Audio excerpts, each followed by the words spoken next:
Fuck me. Whoops. The gloves are off. I'm talking Badgers.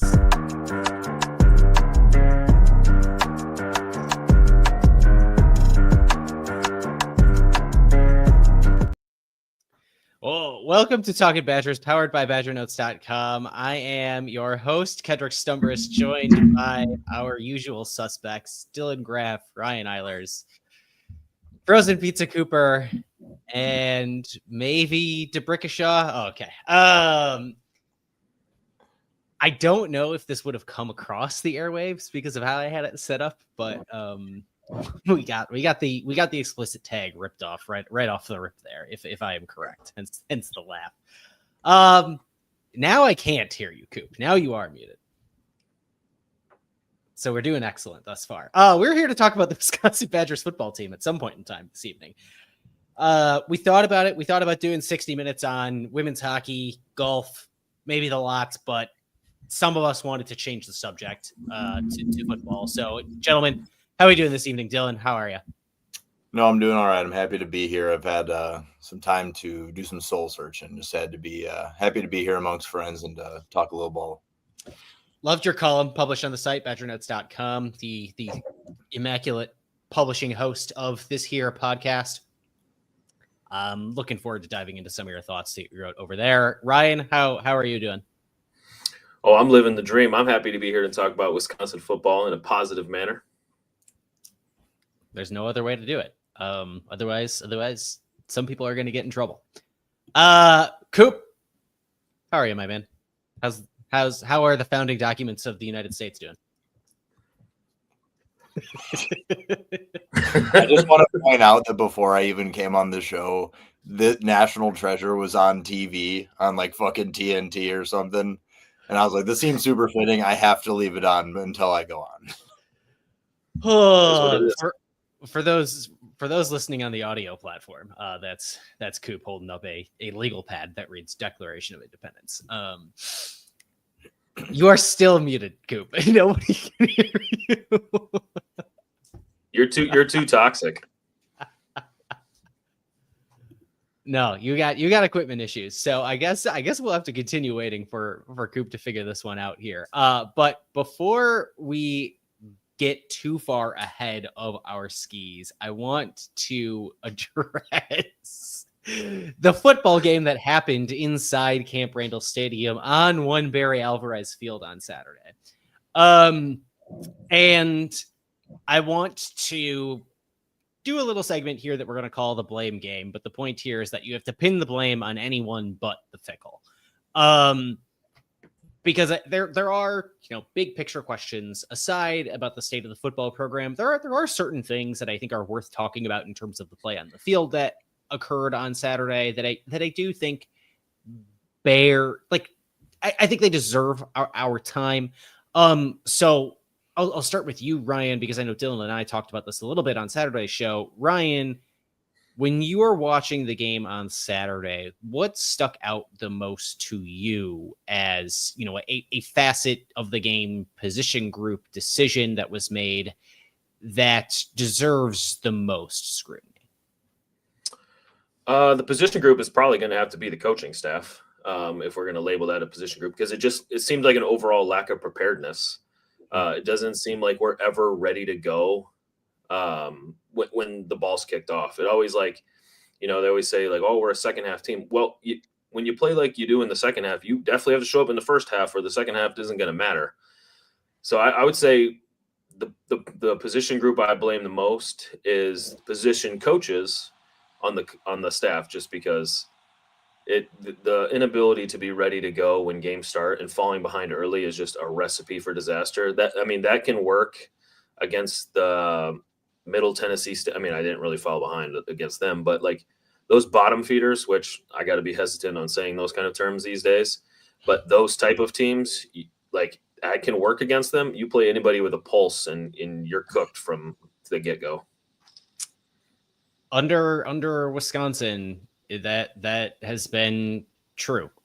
Wisconsin is now 0-6 in power in games against power conference opponents when they score first since 2024, 3-10 in Luke Fickell's tenure. So you're not wrong to point that out.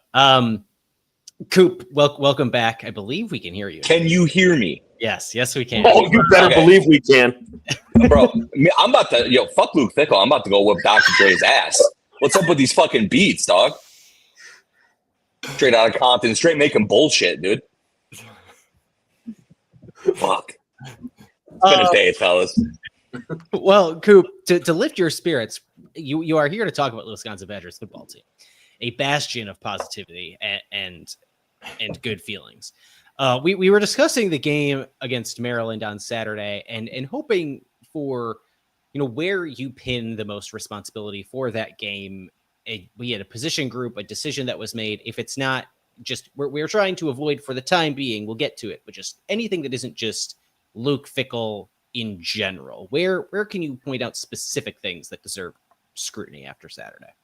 I mean, obviously I didn't hear what you guys said, but I think the offensive line was a major issue.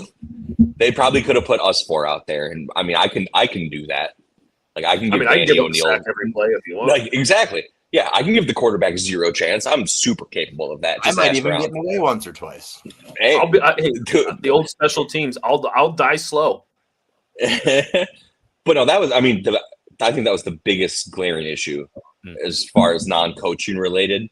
Was the offensive line. It's an absolute mess. I get we had some injuries. They're shuffling guys around. They're playing some younger guys. But also that's an issue when you're an offensive line. Like that's the kind of group that needs to play together for multiple games to get going.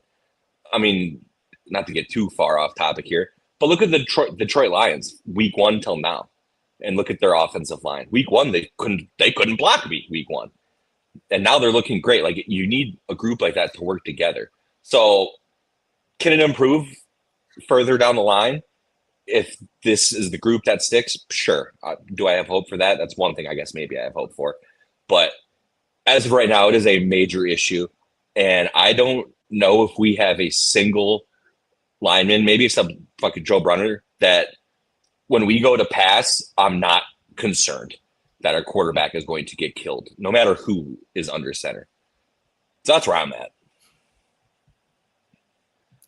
Dylan?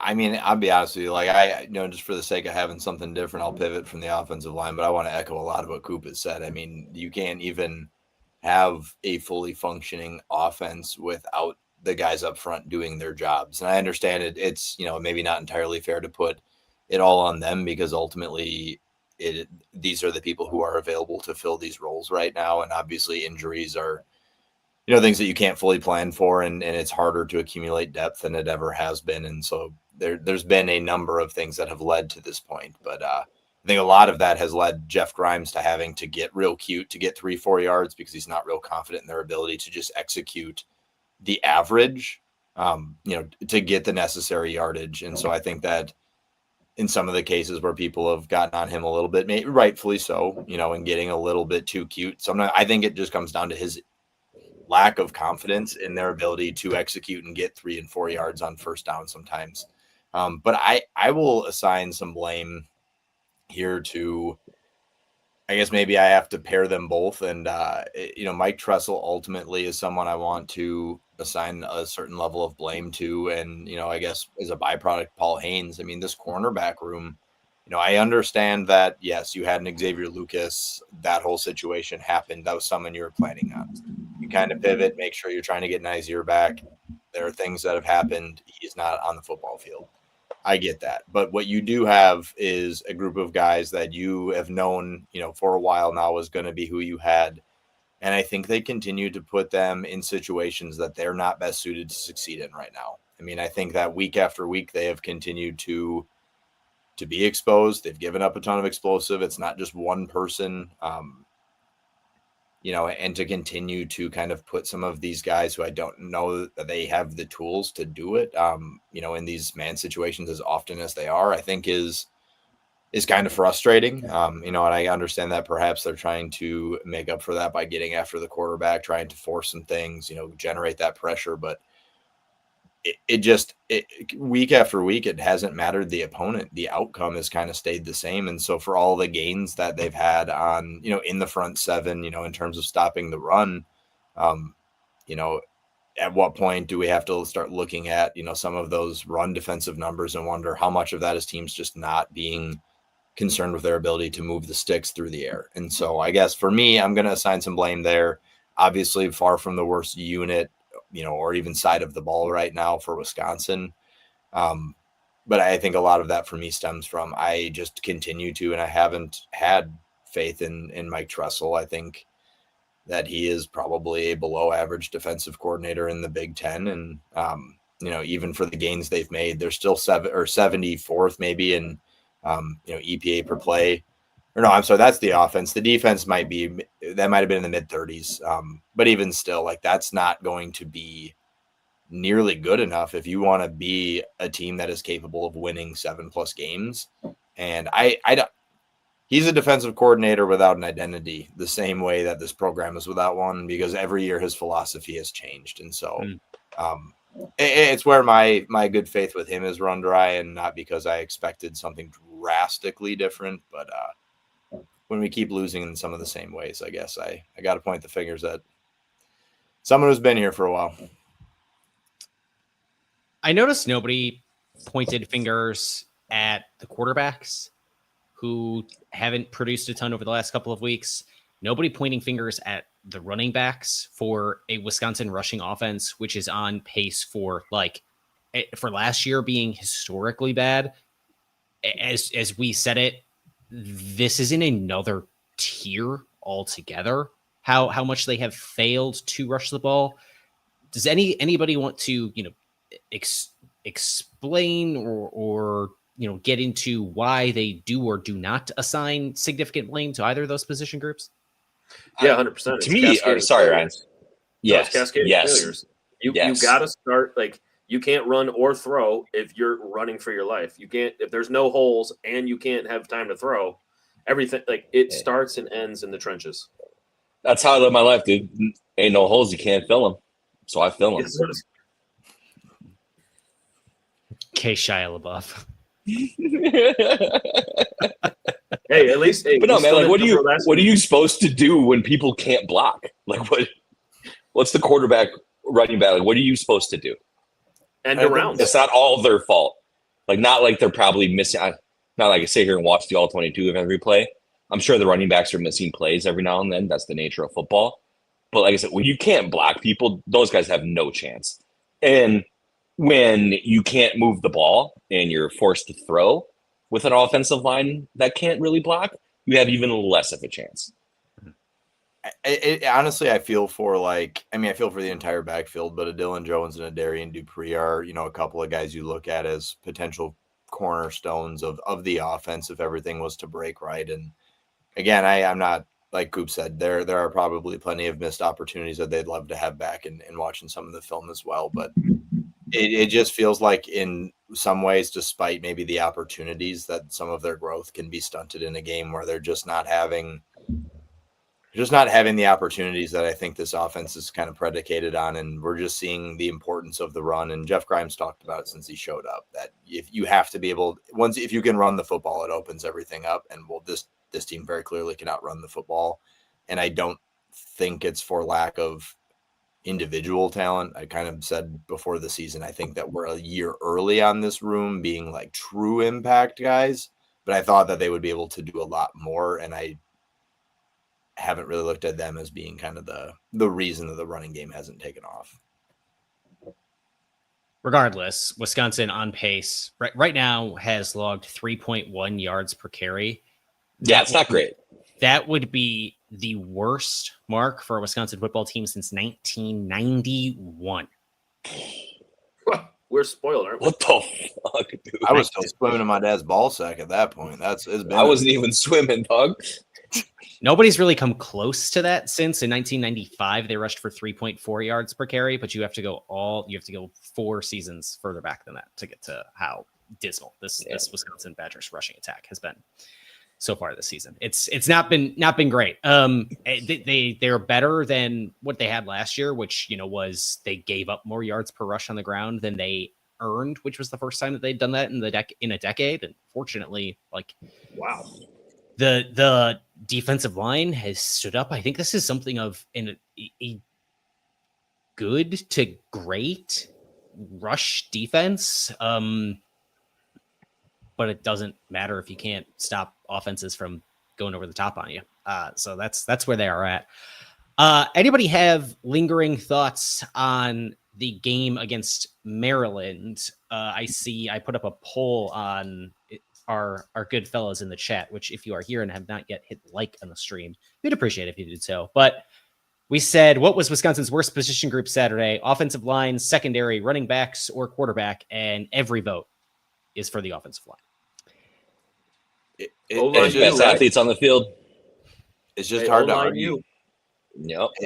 I think that's the thing is you're going to be graded on the Wisconsin curve, because we have 3 decades to draw from, and fair or not, I think that realistically, a lot of us are not sitting here looking at this group even entering the season and thinking it was going to be a return to the 2010s or anything like that. But that this quality of offensive line play is just something that we haven't seen or accepted in 30 years. And so it's hard not to judge them so critically because I feel like don't even have the full scope of what we even could do offensively with a backup because of what's happening up front. And I understand injuries have played a huge role in all of those things, but you can't really focus on those things. You can focus on what's in front of you, who you're doing it with, and trying to come together. But it's been tough. My biggest takeaway from I guess not biggest, but last takeaway is Malik Washington is probably going to be fucking sick for a couple of years, huh, fellas? Mm-hmm. Yeah, I mean, he's still figuring it out. But my God, does he have an arm? He looks good. When he came out of the tunnel, I was like, wow, that he's put together a little differently than a lot of other 18-year-olds. This dude looks like a grown man. He missed a lot of throws in the game, I thought. But the ones he made, baby, you can see it. It's there. Yep. They just got to unlock it. In theory, he should miss throws. It's his 4th college game. Oh, exactly. Career. Yeah. True freshman. I do want to add one last thought that I have on the Maryland game is just that if Preston Zachman is going to be out for a duration, I think that this defense is going to suffer quite a bit. Mm-hmm.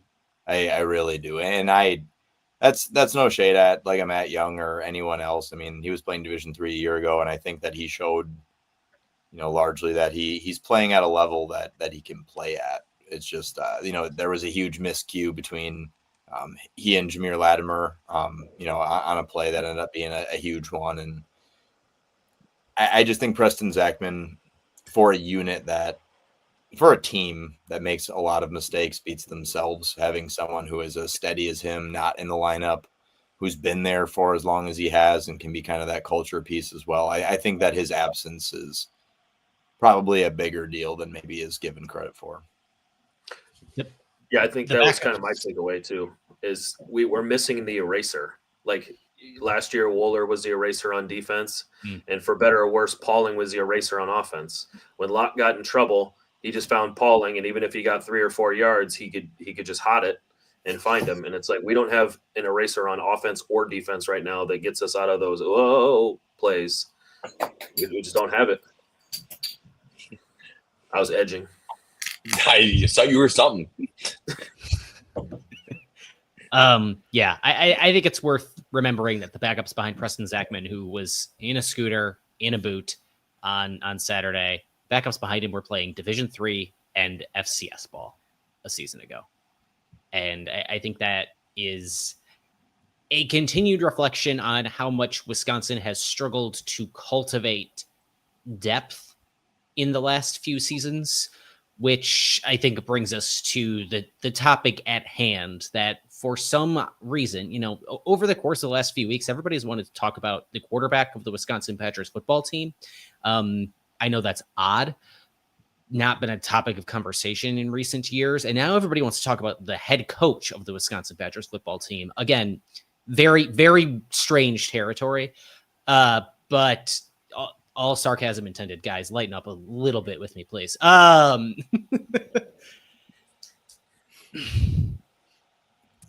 think this is a real, we're going to rip the Band-Aid off. Big picture conversation is fully allowed on this program now because Luke Fickell has forced that question on a show where we tried to be very intentional about being patient and waiting our time to have it.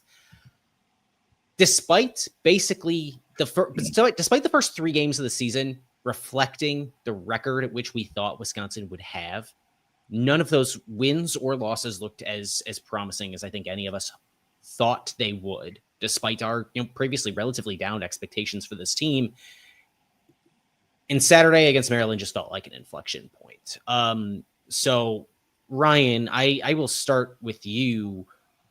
Where do you think Wisconsin goes from here? And where do you think, Wisconsin went wrong to get here? Well, that's a really loaded question. I mean, I could probably go on a tangent for, a good 3 hours uninterrupted on how we got here. I would love that. I don't know that anybody else would, especially my guy Leland. I didn't know it's After Dark marathon episode. We just take turns coming on and kind of pouring it out for a few hours. Yeah, I don't know if my guy Leland, who watches our show, we love you, man. We don't always like to bring not the great talk. Sometimes your boys are always going to keep it real with you. We're going to give you our heart and our opinions, and we don't do any of this for shock value. Whether the opinion's right or wrong or incredibly right on our behalf from our preview show. We know ball. Yeah, some are saying it. I think there was so many things you could point to, but I think the biggest thing that I could point to of where we're at right now is, and I know, Ked, this might be new to you, but we've always had this discussion with Guard until Guard changed his tune. But I've always brought up the term expectations. Like, what are our expectations? Well, when you come in here to Wisconsin, that you say, and you kind of got to go back a little bit. When Luke Fickell was hired, he said, "Oh, Wisconsin does a lot of great things. We're not here to take anything down. We want to build upon those successes." That to me does not sound like a gut job. So when you say that, and then you said, we're going to compete. Our goal is to compete for championships. We're going to compete for championships. That's the goal. That's the goal. And then you repeat that after a 7-6 season. And then you repeat that after a 5-7 season. At some point, people are going to hold you to the expectations that you set.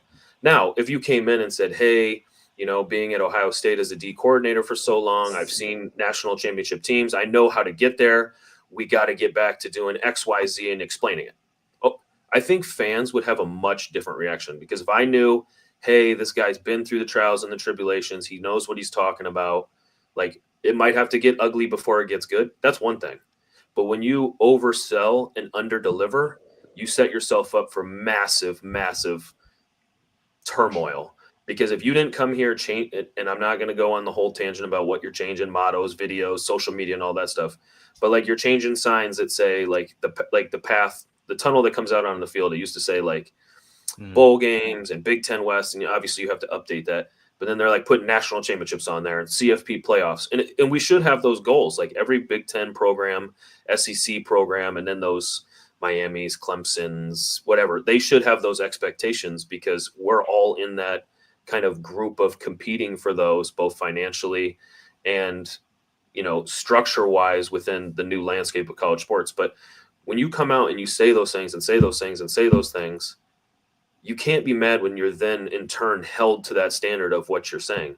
Because if you're going to say we're going to compete for championships, I don't think any of the fans thought it was for the Bad Boy Mowers Championship, which we would be honored to get an invite this year. So it's like, you can't have your cake and eat it too. You know what I mean? You can't say, I want these expectations, we want to compete for national championships, and then be mad.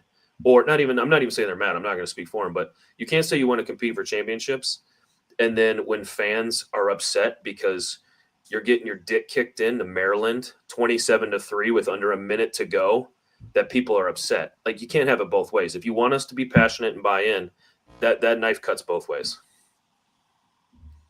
Coop? You got some thoughts here? Luke Fickell, he has found 2,000 ways to not win at Wisconsin. He just needs to find the one. Yeah, not great, fellas. The thing, Dylan was with me when we watched the Illinois game right before Paul Chryst got fired. And I told Dylan during that game, I was like, dude, they're about to fire Paul Chryst. Like this just isn't going well. And I felt the same way watching this Maryland game this weekend. Obviously, I tweeted I was going to steal the Declaration of Independence. Was successful, man of my word. But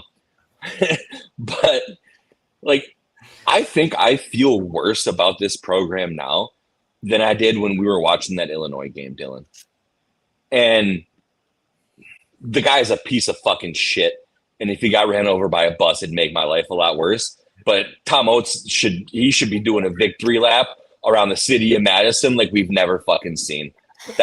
He should be throwing his dick on every single bar top he goes to every night. Like, he deserves it, you know? I mean, what do you do? The guy was probably right.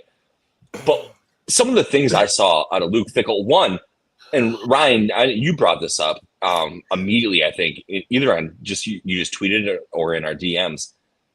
When we kicked that field goal to go from down 3 scores to down 3 scores, I literally went outside on my patio and screamed because I didn't want to get a noise complaint inside the apartment. We all know how that's gone.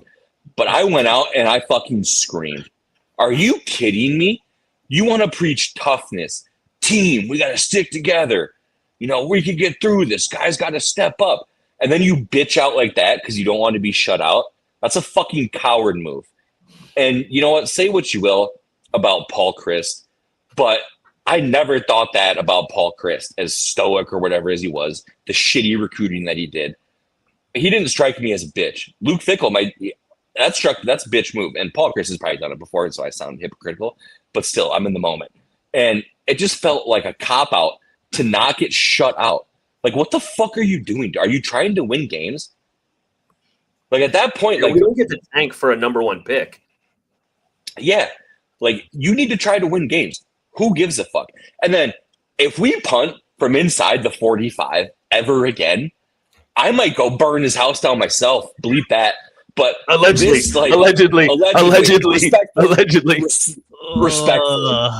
The bottom row, if you are watching on YouTube, are not people who reflect the thoughts, thoughts of Talkin Badgers. Badger Notes. This is my opinion. My opinion only, not supported by Badger Notes or any of its affiliates.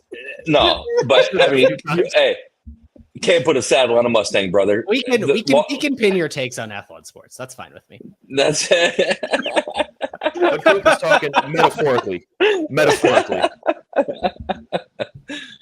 But like, what? Like, just watching the coaching decisions that he's making. That was brutal, boys. That he's making after how many years of being the head coach at Cincinnati? Clearly in a weak conference. You got lucky, brother. But it reminded me of, honestly, to compare it to another pro team. Bill Callahan of the Titans. Don't know if you fellas have been paying attention this year. That dude didn't even know that one knee equaled 2 feet. And that's what I feel like the coaching decisions, I did it again, that we're getting from Luke Fickell.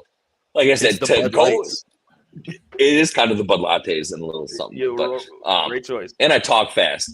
But like I said, it just angered me where I literally had to step outside and scream. I don't understand what you are doing.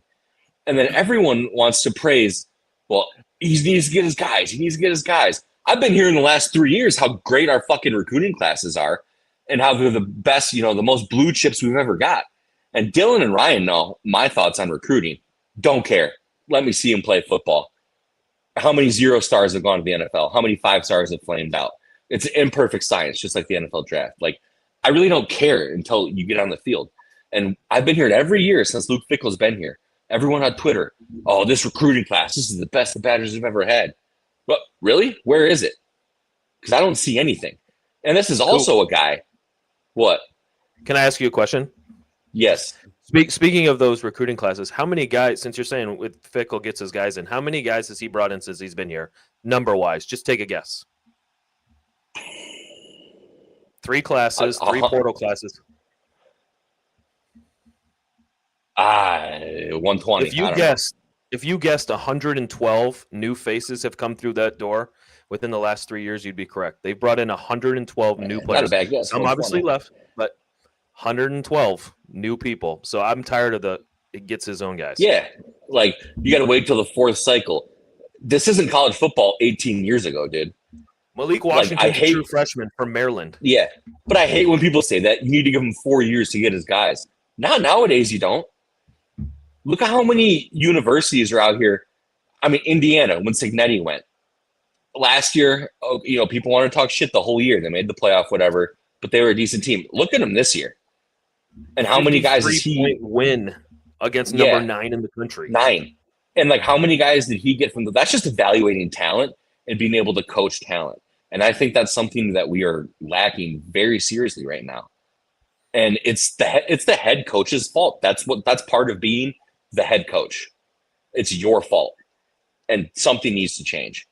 And I think one of the only reasons he might not get fired after the end of this year, obviously the buyout stuff. But if the basketball team makes a deep run, Chris McIntosh will probably save his job, and he's not going to fire Luke Fickell because that's his guy. That's my big conspiracy theory on it. I'm sorry, guys. I've been talking for like 5 straight minutes, but I'm angry. We everyone's got thoughts on this. This is the place to let them out. I mean, Dylan, this column you wrote, I thought I was insane about writing like 1,000 words this week on Bemidji State women's hockey, and then on St. Thomas women's hockey, another 1,000 words, a program that went D1 3 years ago, and then another 1,000 words on Minnesota State Mankato women's hockey, a program that's without its head coach this year because their head coach is busy being an assistant on the Olympic team. And then I wrote another 1,000 words on St. Cloud State women's hockey because I'm going bonkers over here. You make me look sane with I don't know, is this legitimately 3,000 plus words on the state of the Wisconsin Badgers athletic department? I can give you that answer. Give me a second to pull up the document. 3,262 words. All right. I was in the ballpark. Every syllable. I was in the ballpark. Yeah. Dylan, when you say everyone's got thoughts on this, you're underselling thoughts on this. I gave all my thoughts on it. I put them all in one place if you all want to read it. I mean, I think it goes back to just what Ryan had said. I've had some time to digest all of this, and this is exactly where I fall. Is that, like Ryan said, they overpromised. I bought in. They've underdelivered, and not only have they underdelivered, but it has gotten considerably worse each year. His record at Wisconsin fraudulently says 15-15. That's giving him the win for the 2022 Guaranteed Rate Bowl. That he was there. Not my record book. Yeah. So to me, right. I will never. I'm with you. I will never write that record again. He doesn't get to claim Jim. Nope, that's Jimmy's. That's Jim. Yeah. So he's under 500 as the head coach at Wisconsin. 8-11 in Big Ten play. He has 0 wins over ranked opponents. 0-7. He's just got 3 wins and 15 tries over opponents with a winning record. He's lost 6 straight Big Ten games. I'm pretty sure we're 335 or more days since we've won a Big Ten football game. Hell yeah, dude. That's so metal. And I mean, the last time was the Locktober victory over the Purdue Boilermakers. No shit. Barely remember it. Like I was saying, at this point, given the upcoming slate, and we don't have to dive into this now, we could go over 365 days without a Big Ten win. And that just plays to the bigger point of what he hasn't done here, and that it has gone downward every season. I have been given less reason to believe, and I started with the most belief that you really could in what was possible. Ultimately, I thought there was a world where I thought Wisconsin's floor was so well established that I was okay with taking that big swing to see if the ceiling could raise a little bit. And what I never even considered the possibility of the floor just falling out completely and falling to this place snaps a 23-year streak of postseason appearances. That's something that I've said every year how big of a deal I thought that was, and I should go pull some receipts here, and the people that would I got them. fill my comments with how that's mediocrity, that's accepting mediocrity, and all those things. And to Ryan's point, I think it comes to what are your expectations. And while I won't get into the bigger ones, to me, it spoke to the established floor that we had that I thought was incredibly impressive, and they continued to build upon that. And it's why even with Paul Chryst, like to what Coop said about how Illinois, that loss with Paul Chryst didn't feel as bad maybe as this Maryland one, is because I still knew what parts of the program were going to be functioning. We were still going to have an elite defense. Like I watched football differently during those later half of the Chryst years. It was just about mitigating mistakes offensively, being elite on defense, and you gave yourself a chance to win. And even if the offense was brutal at times and outdated and stale and all of those things, we still knew what we were getting on the other half, and we had a chance to win any football game if we mitigated enough of those offensive mistakes. And we have gone so far back. At this point, we're looking at, like you said, no bowl game, snapping a meaningful streak to me. We have an empty trophy case in rivalry games. And if you wanted to point to, like, we can all point to Paul Chryst' worst loss. If you want to point to Luke Fickell's worst loss, what's yours? Take your pick. Is it Indiana on the road in 2023? Is it Northwestern with Tanner Mordecai? Is it Minnesota at the end of last season? Is it Maryland? The fact that we every couple of weeks get a new insert potential, team here, that is what has broken me, is the point that I'm having a harder and harder time pointing to the things that have gone really well. And I'm not even above the give people time portion of all of this. I have a strong level of patience. Because my expectations for the program are presumably lower than what maybe some fans are. I think Paul Chryst took us to our peak. We were 43 yards away from a college football playoff. And I think that was the 99th percentile outcome. I didn't think there was probably more than that. Of course, I want more than that. But I don't know. I guess what I'm struggling with is that now getting back to even a place like that, a 9-win team seems like a lifetime ago. And I don't know what to point at right now and say that's how we get back to 7 wins. That's how we get back to 8 wins, because we're not even necessarily guaranteed the continuity piece. These young pieces can grow together, and that's the hope, right? I want to show up. I want to be positive. I want something every week to get excited about. And I want to watch these young guys grow together. And for me, just accepting kind of the state of where things are at, I'm not going to be that concerned with wins and losses from here on out, because they've shown me to be even less than I had expected. They're a poorly coached team that does not execute well, and there's not a lot of positives there. But there are some young, talented players in this program who are going to get opportunities that I don't think they otherwise would if all things were equal.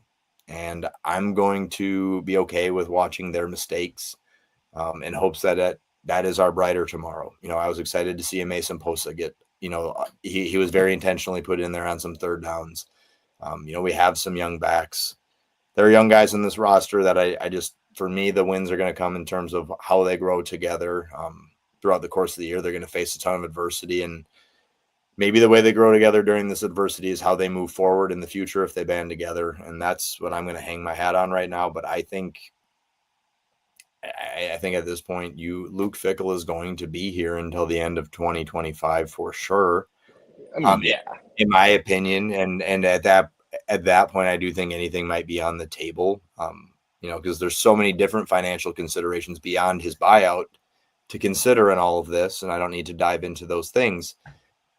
But there's layers and there's nuance to this. So we'll see what happens after this year. And maybe they can give us, that's the thing that we hope for, is that they show us enough to believe that he has earned a final, another year beyond this year. But right now, I'm just having a hard time pointing to something where I can defend them, where I feel like that is an iteration of an 8+ win football team at almost any level. I can't find it. Here's the thing, though. How many guys do you think we have returned next year? That's a dangerous game to play Right? because I think a lot of it depends on these next 6 weeks. Yes. But like say you have 20 returning players, is that going to shock you? I think that would shock me. 105? I mean, I guess if they get like, I guess 20 out of maybe like 70, like there's guys on the bottom of the roster that just, you're going to be there. That's what you do. But I think like, you're about guaranteed to lose 20 guys no matter what happens. And the thing is, there's always going to be a few surprises in there, and that's the whole piece of this. I mean, like, I'm just like, there's teams out there replacing 70+% of their roster. Like, is that us? And I could be wrong on that. I'm just throwing a number. Like, there's teams replacing a lot of guys every year. Well, and that worries me if we struggle really bad. Not that we have to win games, but if the young guys struggle, the whole program struggles, things set even more on fire. Like, who's going to want to come back to that if they keep the head coach? I'm kind of in the opposite spot right now. Like, for the last few, 72 hours, I've been kind of like, this is unsustainable. We got to figure this out. And I kind of got to the point where, we've had it on. What's that? I think we always talk about, we've seen it on show titles about being at rock bottom. Like, with just a simple yes or no, and then I'll give my take. But do we think we're at rock bottom or pretty close? No. Unfortunately, no. Because what I was thinking is, I thought, go ahead, Ked. Yeah, I think it's about the idea. Look, are things going to get worse? Are they going to get worse? The record going to get worse? Yeah. But I think rock bottom is more of an expectations related question, Ryan. And I don't know if expectations can be lower than they are right now. Like, I think given the fact that there are so many people saying, like, I don't know if they win another game this year. Like, I think that's probably about where expectations bottom out. So that's what I'm saying. In my opinion, we're pretty close. We're pretty close to the bottom. So for me, it's like, when I think about the buyout and I think about the roster and I think about that, it's like, I've kind of pivoted, and this might be breaking news for you guys. Like, even the people I talk to about it know that I've been pretty loud about, hey, this is Scott Frost. I mean, I've been saying that since the end of the first year, where I'm like, whoa. This is where when he came in and he's trying to blend, speed and power. I'm like, that's exactly what Scott Frost did when he said he's going to blend Oregon speed and Nebraska power. It's like, I've seen this story before, but I've kind of grown to the fact now that it's like, I'm becoming a real McAsshole about it.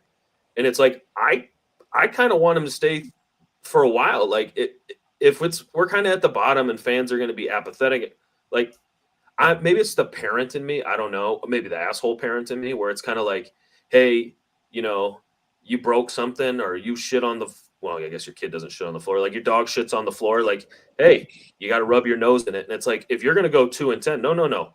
Let's not escape those losses, brother. Because if you fire him, which interim's going to eat those L's?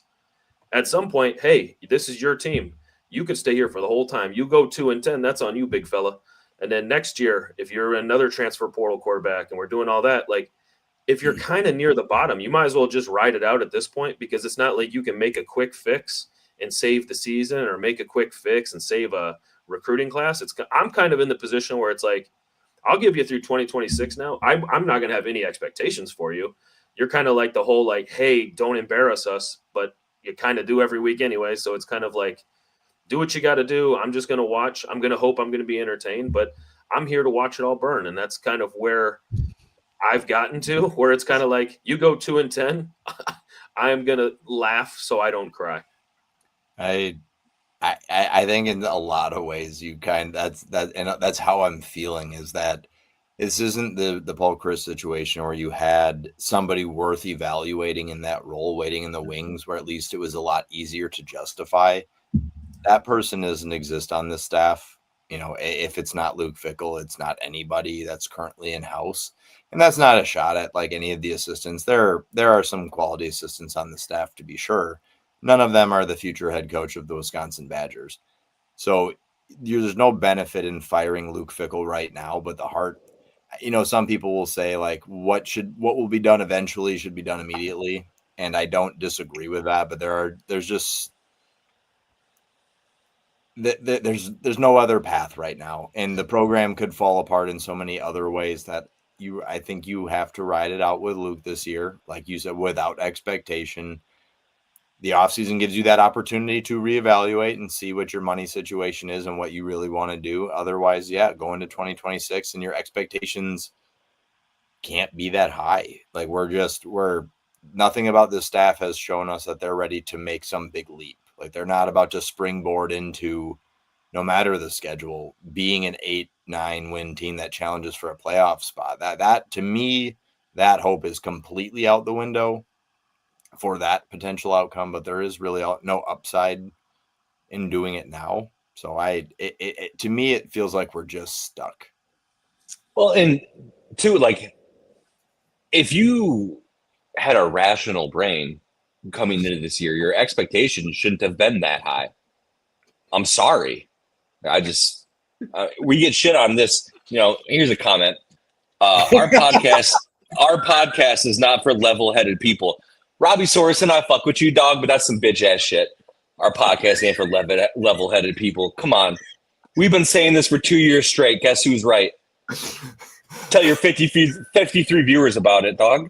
Come on now. Stop playing with me. Not for level-headed people. No, it's for people who know what they're fucking talking about. He's in the chat right now. He says he meant that as a compliment. I don't care. So did Coop. I said I love the guy, but I got love for Robbie, but fuck it, dog. I'm on some hatred shit right now. I'm on my Andrew Jackson warpath, dog. Bro, I was on that victory lap tour on the weekend. I had to put that video out. That's no hate. That's no hate. But I was like, come on, I know he can take it. Also, Ryan, Robbie Sorensen also chatted earlier that says Talkin Badgers drinks for free at Double Vision in Racine on Saturdays, 7 to close. He said that about 20 minutes ago, so you may have just burned that bridge. Thanks a lot. You think I'm going to Racine, brother? Come on now.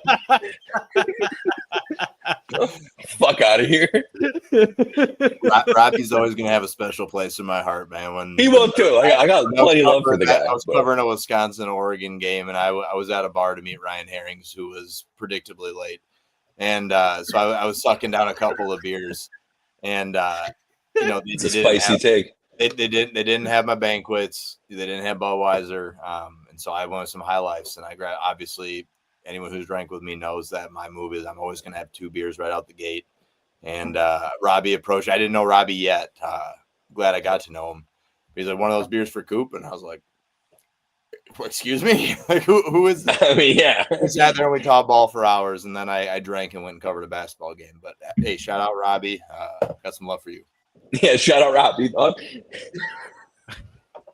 Hopefully he has his kneecaps left. Talking about it to knees there, boss. Hey, man.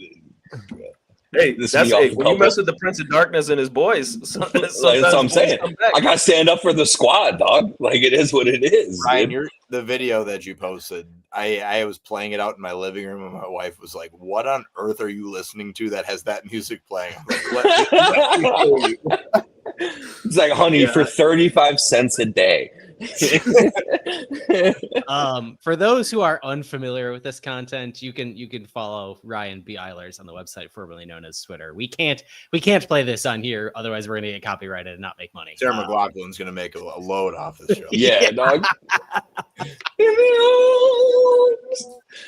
Be careful. That was really close to sounding just like it. I don't want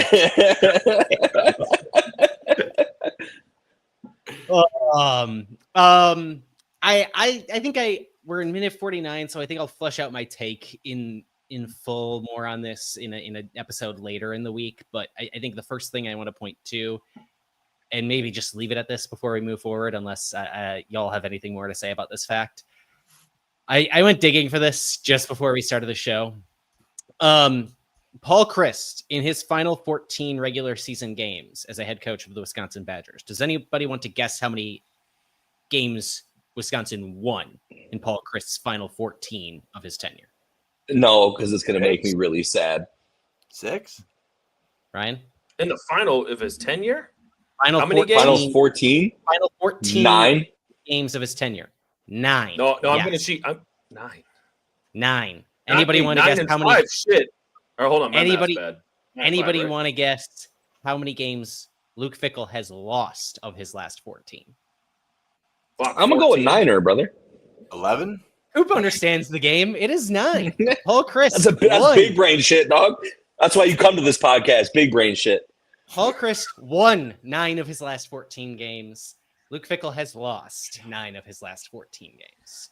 Can I put a little PSA out here too? So before we transition, Again, 'Cause I this know- is not like a Paul Chris shouldn't have been fired thing. I think that's a no, because I already, I'm not going to completely different relitigate thing. that. I'm going to flesh out this take more on a show later this week. So subscribe youtube.com/Talkin Badgers.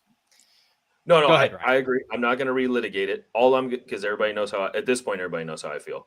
My point is just that everyone I know gets frustrated by the Luke Fickell, Paul Chris take. However, next guy, you're never going to have to hear Paul Chris' name because he's going to be compared to Luke Fickell. Whenever that next person comes, it's not going to be like, well, Paul Chris did this. It's going to be like, hey, remember when we were getting the dog shit kicked out of us by Maryland at home, and we're scoring garbage time touchdowns with a QB3, so we didn't get a three banger on the board? That is going to be the comparison. If we return to having some new good old days, my kids are going to hear about that Maryland. Luke Fickell is just, he's Kalen DeBoer here. He's being compared to Wisconsin's Nick Saban. Yeah, or he's got Frost. Wait, what? Okay. I want to close the last 10-ish minutes here just with what is it that folks need to stay attuned to in the rest of the season, because there are still 2/3 of a college football season ahead. I had one more. Sorry, Ked. Yeah, go ahead. You're about to get the full After Dark experience here. I had one more thing I wanted to say. This was put out from a person who shall not be named because I don't know them, but I respect them based on what I've heard from people who do know them. But this was a statement put out. Put everything I have into this. I am sorry. I haven't been perfect. Nah, I expected no, because I'm going to make a joke because I do respect him and I get why he did it. But it's funny to me. I expected more out of this group, and I know many did, and I was not the only reporter. And he's right. We all expected more out of this group. Like, that's correct. I swear on my family, there wasn't a thing I wrote from camp that we did not see. The run game and such were better, but I know people are frustrated, and I don't mean to disappoint anyone. You're not disappointing anyone. You reported what you saw. The program's disappointing people. So I will say that. I swear on my grandparents, I never meant to overblow anything. I am sorry. Please know how much I've put into this and how things have not all translated. I'm sorry again. I swear on my life, it was not intended. I read this and I was like, man, that sounds like someone who went on a bachelor party and fucked a hooker. And that's the text he sent to his wife. I was like, man, you could just gotta say, yeah, I was wrong. Like, I respect that. Like, I get it. You watched him more than I did. That person that who shall not be named is one of the nicest humans that you can ever meet. That's like I'm not saying I that. was just I'm saying when he puts that, it's like I can feel his heartbreak, and that's where it's just like, oh, I know, and that's why it was fuck off. And that's why it was funny to me because it's like, dude, who gives a fuck? Like, you were wrong. It's okay. Fuck off. That's what I would have told him. Yeah, like you reported what you saw. That's fine. A lot of people did. He's such a wonderful person. It's just like, we need someone to be, we need someone to be his get back coach, to be like, hey, get back away from the keyboard. We'll take this one. Yeah, dog. Put me. You remember that Key and Peele sketch where he was like the Obama advisor or whatever and like spoke his true mind? Hire me for that role, dog. I'll be that guy for you. Oh man. Anyway. Sorry, fellas, I had to.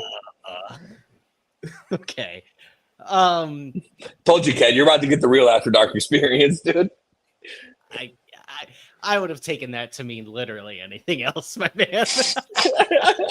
That's the point. You never know what's coming.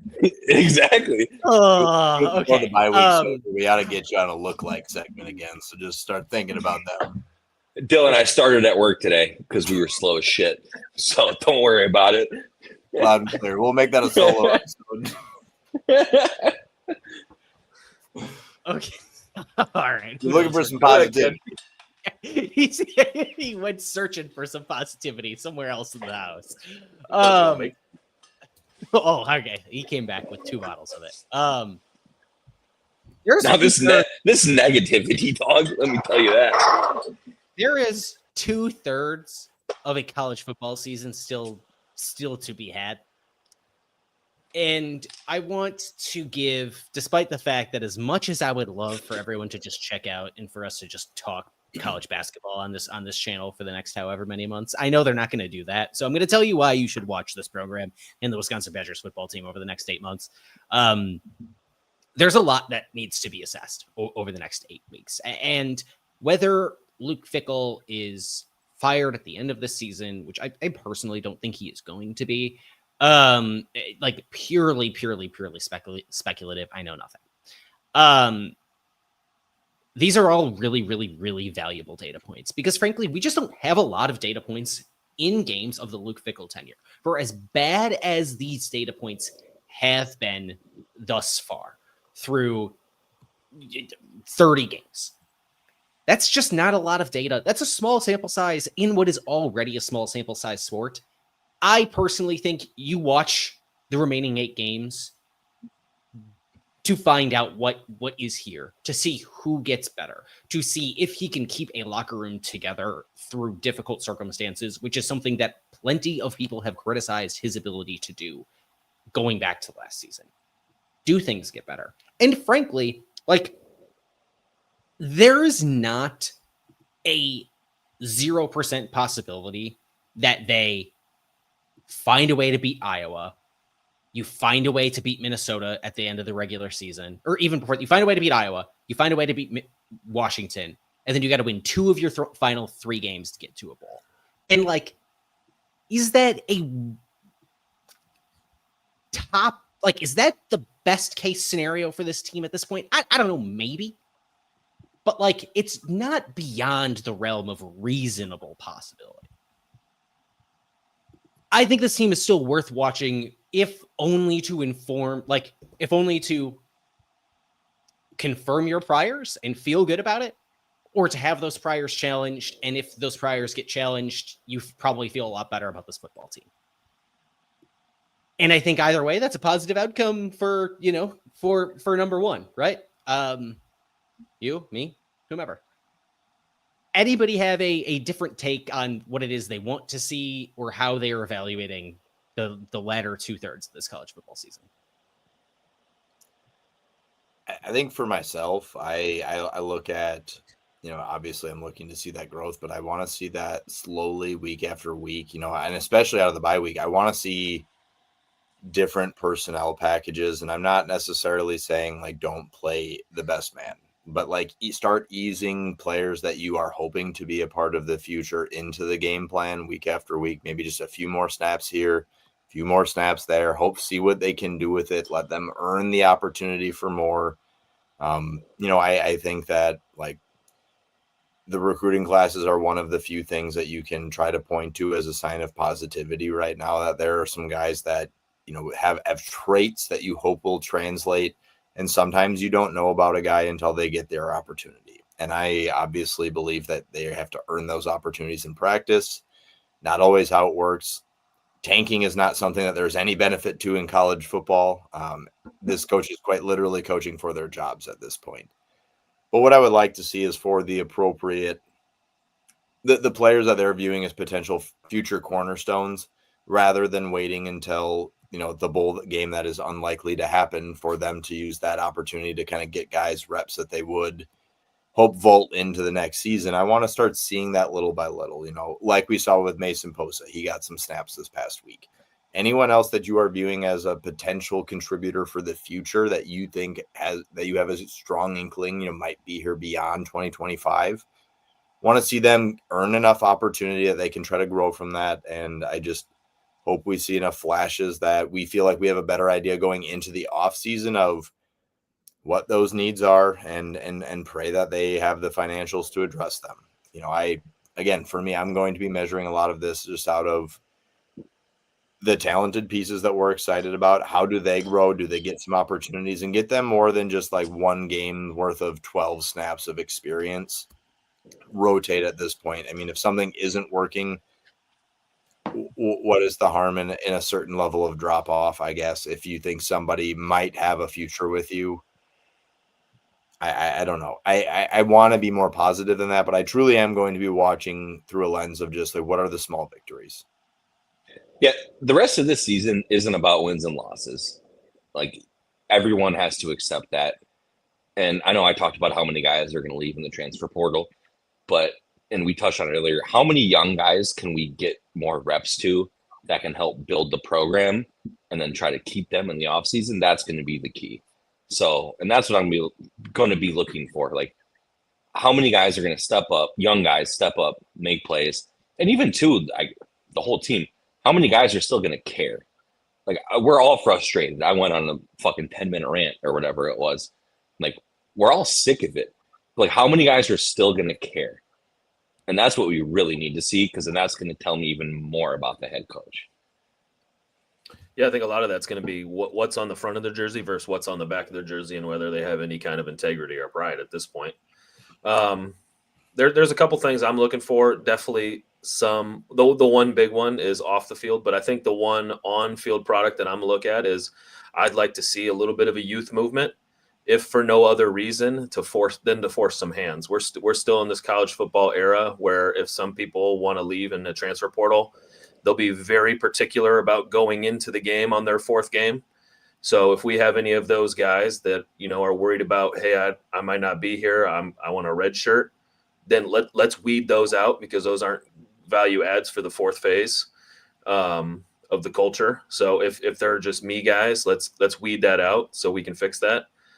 But as my tagline says below, I think the thing that I'm going to be watching for in the next two-thirds of the games, since we got 8 games left, is just how many fans show up and participate. I've never been a big booer of fans, but I know that's kind of been taking on a life of its own over the course of the last 3-4 days, when the Godfather is out there running his yapper, which I can appreciate. He's earned the right to talk. I don't know that alienating your fan base and telling them to go somewhere else is the move. I'm sure others feel differently, but do I think you should boo? Nah, I think I'm not a booer. Like I said, I think it. I don't know. I just feel cringy doing it. I feel cringy doing it.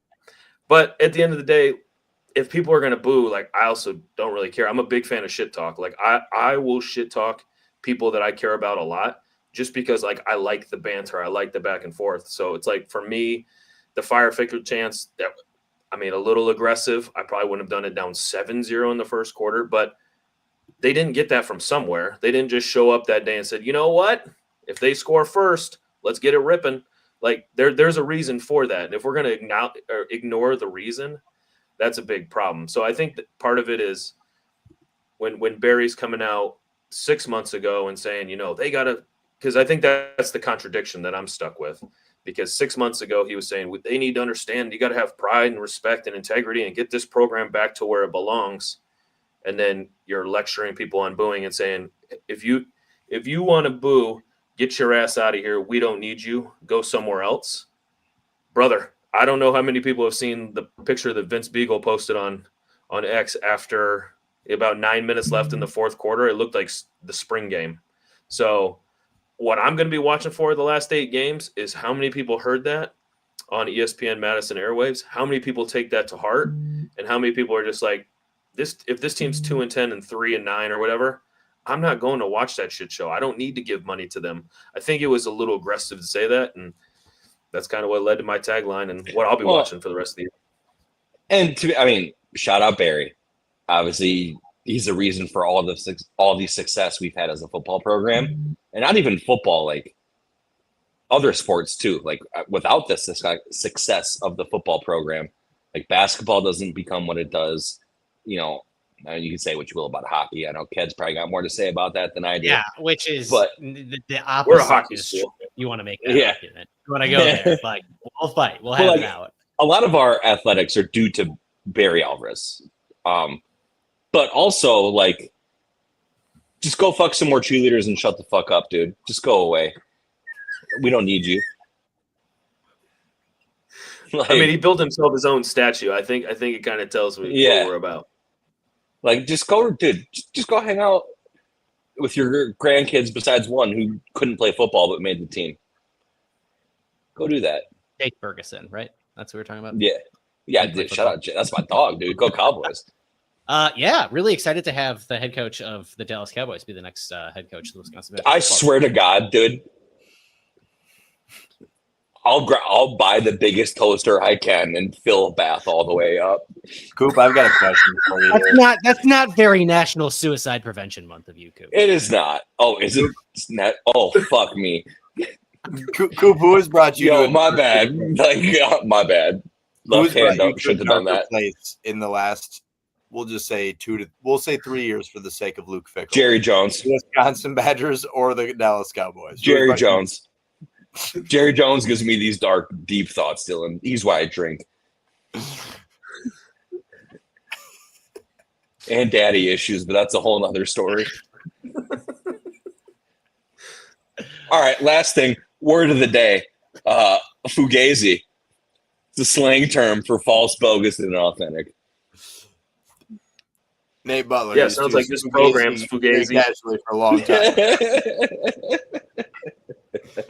Sorry, Ked. Wow. This put a saddle on a Mustang. It's the most off the rails show I think we've had yet this year. So this has been Coop Ben wants Selby to show he tried to put his dog eating shit toilet paper. Yeah. The wet wipes. Presuming I'm gonna tell you. Okay, guys, hold on. Quick story time. So R.I.P. Marshawn, dude. That's my guy. DeBrickashaw. So this is a real after dark for all the OGs these are Coop's dogs for anyone who does not yes. know the lore. Yeah, Marshawn was my first dog, R.I.P. And then now my new dog's DeBrickashaw Ferguson Cooper. That's my guy. He's sleeping right now. But so I washed his blankets the other day, and so I'm putting him on his bed in the kennel, and I'm bent over in the kennel, face down, ass up. You know how I do, bro. All of a sudden, I feel a tongue on my rectum. I jump up, hit the fucking kennel because I'm still inside the fucking kennel, dude. Throw the thing off. He to put you in a kennel, what? Bro, he was. That's payback shit. Dude, throw the kettle off me, turn around, and he's sitting down, fucking tail wagging. I was like, dog, why'd you just toss my salad, bro? What is wrong with you, dude? So his ass went in the kennel. I was like, you ain't gonna come in here licking ass when I'm washing your blankets. This is putting an entire shout out the boy Cujo. He's an ass eater too. That's wild, dog. I would say some wild shit. That's wild. I don't know if Ryan is referring to just a dog or Cujo. No, I'm talking to my boy in the chat. YouTube commenter specifically, whose first comment today was Coop better be covered in peanut butter if out the cage. Yeah. So, he's a big eat my ass guy. He loves it. oh man. Oh fuck, dude. I was trying to do that feeling when I felt I was like, yo, what the fuck was that? Pure violation. And this is coming from a guy who's got a bidet. Like, I'm used to get my asshole sprayed, dog. Like, that tongue feels different. Can confirm. Yeah. Which part? Yeah. Oh shit. Welcome to After Dark, boys. So, assuming I don't have to furiously reply to some emails about my credential applications being revoked tomorrow. My bad. We're definitely not going to Big Ten Media Day. I'm sorry. We'll have Whoops. Seamus Rohr on the program tomorrow. Similar content to be expected. Yeah. Good luck following this up, dude. He's great though, by the way. He is great. Got a great head of lettuce, man. He does, dude. Incredible flow. So subscribe to the YouTube channel, youtube.com/. Hell yeah, dog. That's how I'm gonna beat your ass. If you're here this long and you haven't done that already, I don't know what's wrong with you. Hit the like button. We'll be back soon. On Wisconsin ?